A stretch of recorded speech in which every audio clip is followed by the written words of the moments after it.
ಸಾರ್ವಜನಿಕ ಬಿಟ್ಟು ಕೊಡಿ ರೆಡಿ ಇಲ್ಲ ಆಂಡ ಒಂಜಿ ಅನ್ನ ರಿಕ್ವೆಸ್ಟ್ ಇಂದು ಈ ಮಾರ್ಗವು ಎಂಕಲ್ ನೆನಪು ಎಂಕಲ್ ಅಮ್ಮನ ಪುದಾರ್ದಿಯರ ಒಂಜಿ ಚಾನ್ಸ್ ಎಂಕಲ್ ಕೊಡು ಎಂಚ ಬೂರೆಗ್ಲ ಓಕೆ ಆತಾ ಮಾತಾಡಲ್ಲ ಪಂಚಾಯತ್ ಐಕ್ಯ ನಿಖಿಲ್ ವ್ಯವಸ್ಥೆ ಮಾಡ್ತಕೊಡು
ನಮ್ಮದು 30 ವರ್ಷಕ್ಕಿಂತ ಮೊದಲಾದ ರಸ್ತೆ ಇದು.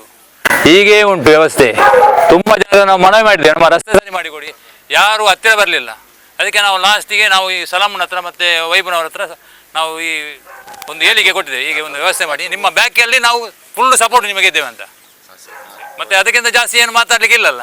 ಮಂಗಳೂರು ವಿಧಾನಸಭಾ ಕ್ಷೇತ್ರ ವ್ಯಾಪ್ತಿಯ ತಲಪಾಡಿ ಗ್ರಾಮದ ಈ ಒಂದು ಭಾಗ ಪಿಲಿಕೂರು ರಸ್ತೆ ಅಭಿವೃದ್ಧಿ ಅನೇಕ ವರ್ಷಗಳಿಂದ ಇಲ್ಲಿ ಬಾಕಿ ಆಗಿದೆ.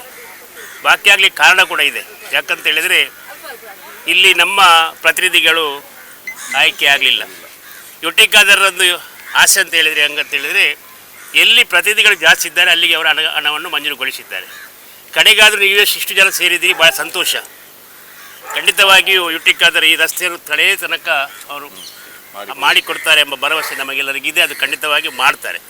ನಿಮ್ಮೆಲ್ಲರ ಆಶ್ವಾಸನೆ ಇದೆ. ಯಾಕಂತೇಳಿ ನೀವು ಕೂಡ ನಮ್ಮೊಂದಿಗೆ ಇರ್ತೇವೆ ಎಂಬ ವಿಶ್ವಾಸ ಭರವಸೆ ನೀವೆಲ್ಲ ಕೊಟ್ಟಿದ್ದೀರಿ. ವೈಭವರ ಹತ್ರ, ಸಲಾಮ್ ಹತ್ರ, ಮತ್ತು ಯಾಕೂಬ್ರ ಹತ್ರ ಎಲ್ಲರ ಕೊಟ್ಟಿದ್ದೀರಿ. ನಿಮ್ಮನ್ನು ನಂಬಿ ನಾವು ಈ ರಸ್ತೆಯನ್ನು ಕೂಡ ಮಾಡ್ತಾ ಇದ್ದೇವೆ. ಯಾಕಂತ ಹೇಳಿದರೆ ನಮಗೆ ಅನೇಕ ಪ್ರದೇಶದಲ್ಲಿ ಭಾಳಷ್ಟು ಮತಗಳು ಸಿಗುವಂಥ ಏರಿಯಾ ಇದೆ. ಇಲ್ಲಿ ತಲಪಾಡಿ ಅಂತೇಳಿ ನಮಗೆ ಬೇಸರ. ಬಾಕಿ ಪ್ರದೇಶದಲ್ಲಿ ಎಲ್ಲ 1 ಕೋಟಿ ನಿಮಗೆಲ್ಲ ಗೊತ್ತಿದೆ. 1 ಕೋಟಿ 1.5 ಕೋಟಿ ಎಲ್ಲ ಹಣ ಇಟ್ಟಿದ್ದಾರೆ. ಯಾಕೆ ಇಟ್ಟಿದ್ದಾರೆ ಅಂದರೆ ಅಲ್ಲಿ ನಮ್ಮೆಲ್ಲ ಆಡಳಿತ ಇದೆ. ಪಂಚಾಯತಿ ಕೂಡ ನಮ್ಮ ಕೈಯಲ್ಲಿದೆ. ಅಲ್ಲಿ ಆಗ ಇದು ಕೈಯಲ್ಲಿದ್ದ ಕಾರಣ ಪಂಚಾಯತಿಯಲ್ಲಿ ಕೆಲಸ ಆಗ್ತದೆ. ಮತ್ತು ಶಾಸಕರು ಎಮ್ ಎಲ್ ಎ ಶಾಸಕರು ಕೂಡ ಹಣ ಇಡ್ತಾರೆ. ಈ ಸಲ ನಿಮ್ಮನ್ನು ನೋಡುವ ಎಂಬ ಒಂದು ದೃಷ್ಟಿಯಿಂದ, ಯಾಕಂತ ಹೇಳಿದ್ರೆ ನಿಮ್ಮನ್ನು ಕೂಡ ಒಂದು ಪರೀಕ್ಷೆ ಮಾಡಿ ನೋಡಿ, ಈ ಪ್ರತಿಯೊಂದು ವಾರ್ಡಲ್ಲಿ ಎಷ್ಟೆಷ್ಟು ಮತ ಬರ್ತದೆ ಅಂತೇಳಿ ಎಲೆಕ್ಟ್ರಾನಿಕ್ ಮತ ಗೊತ್ತಾಗ್ತದೆ. ಆದ್ದರಿಂದ ನಿಮ್ಮನ್ನು ಕೂಡ ನೋಡುವ ನಿಮ್ಮ ವಿಶ್ವಾಸ ಇದೆ, ಹಿರಿಯರೆಲ್ಲ ನೀವು ಹೇಳಿದ್ದೀರಿ, ಖಂಡಿತವಾಗಿಯೂ ನಿಮ್ಮ ಬೆನ್ನ ಹಿಂದೆ ನಾವು ಇದ್ದೇವೆ ಅಂತ ಹೇಳ್ಕೊಂಡು ನಾವೆಲ್ಲ ಇರುವುದು ಯುಟಿಕಾದರ ಬೆನ್ನ ಹಿಂದೆ. ಯಾಕಂತೇಳಿದ್ರೆ ಅವರು ಮನಸ್ಸು ಮಾಡಿದರೆ ಯಾವ ಕೆಲಸವೂ ಕೂಡ ಬಾಕಿ ಆಗೋದಿಲ್ಲ, ಎಲ್ಲ ಕಡೆ ಮಾಡಿದ್ದಾರೆ ಅವರು. ಖಂಡಿತವಾಗಿ ನಿಮ್ಮ ಕೆಲಸ ಕೂಡ ಪೂರ್ತಿ ಆಗ್ತದೆ ಅಂತ ನಾನು ಮನಸ್ಸು ಮಾಡಿಕೊಂಡು ಸರ್ವಧರ್ಮದ ದೇವರ ಮುಟಕಲ್ಲ ಪ್ರಾರ್ಥನೆ ಮಾಡಿ ಈ ಕೆಲಸ ಆದಷ್ಟು ಬೇಗನೆ ಆಗಲಿ ಅಂತ ನಾನು ಹಾರೈಸ್ತಾ ಇದ್ದೇನೆ.